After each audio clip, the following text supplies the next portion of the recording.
भगूरमधून आमचे प्रतिनिधी योगेश खरे जोडले गेले आहेत। योगेश, कशा प्रकारे भगूरमध्ये मतदारांचा प्रतिसाद पाहायला मिळतोय?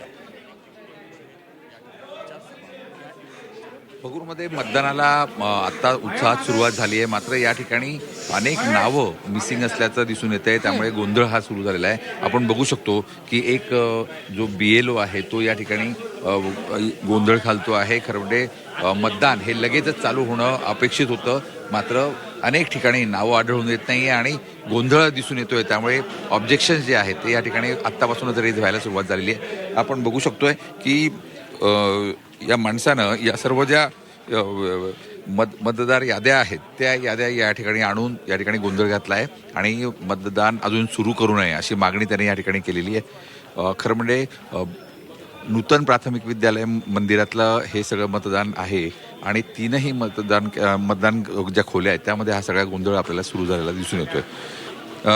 खरं तर आपण बघितलं तर स्वातंत्र्यवीर सावरकर जन्मस्थान असलेलं हे भगूर सर्वांचं लक्ष याकडे आहे, कारण गेल्या 3 दशकापासून या ठिकाणी ठाकरे शिवसेनेची सत्ता होती आणि आता ही सत्ता कोणाच्या ताब्यात जाणार याकडे सर्वांचं लक्ष आहे आणि त्यासाठी हे मतदानाची प्रक्रिया या ठिकाणी सुरू आहे। आता आपण बघू शकतो की हा सर्व जो गोंधळ आहे हा ठिकाणी सकाळपासूनच सुरू झालेला आहे, 7:30 वाजेपासून।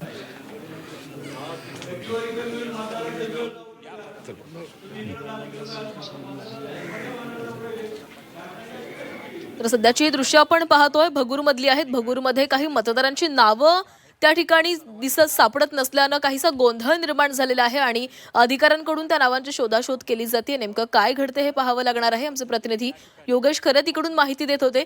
राज्यामधले आता मतदार नेमका कुणाला कौल देणार याकडे साऱ्यांचंच लक्ष लागलेलं आहे। 264 नगरपालिकांसाठी मतदान प्रक्रिया सुरू झालेली आहे।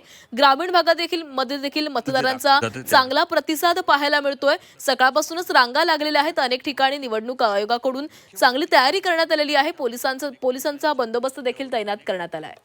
या ठिकाणी प्रचार सभा या निवडणुकीच्या निमित्तानं पाहायला मिळालेल्या आहेत। एकूणच आपण पाहतो की कोल्हापूर जिल्ह्यामध्ये 51